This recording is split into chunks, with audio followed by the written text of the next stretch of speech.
So I have panels on the front, so I have 12 on the front and I have 12 on the rear. Sherwood Park homeowner Justin Bond liked the idea of generating his own electricity, so he started looking into getting solar panels in 2022. Little did he know it would take until June of the next year to get them up and running. He had to wait for his electricity distributor, Fortis Alberta, to approve what's known as a microgeneration application. Then, he says it took the company 2 months to install a meter that measures the energy he's consuming and generating.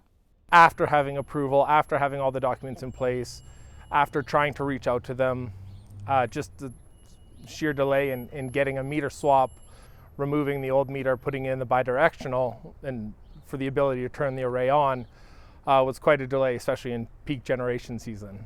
The company that installed Bond's panels says Fortis Alberta's long waiting times are hurting the industry. The delays that we've been facing have cost us financially, first and foremost, because we hold back a percentage of the install until final connection.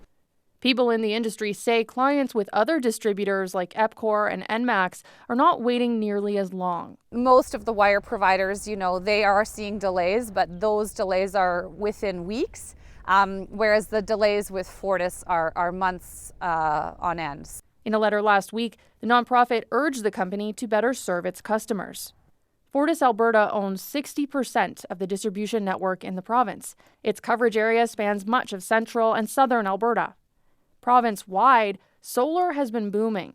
The nonprofit that oversees Alberta's power grid says the number of solar microgeneration sites more than doubled in the past 2 years.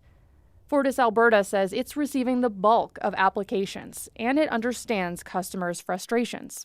Obviously, 60 days is not acceptable to anyone, and so we recognize that, and we fully acknowledge that is a pain point for our customers. The company says it has hired more people, worked with consultants to address common errors on applications, and it plans to introduce new software by the end of May. Madeline Cummings, CBC News, Edmonton.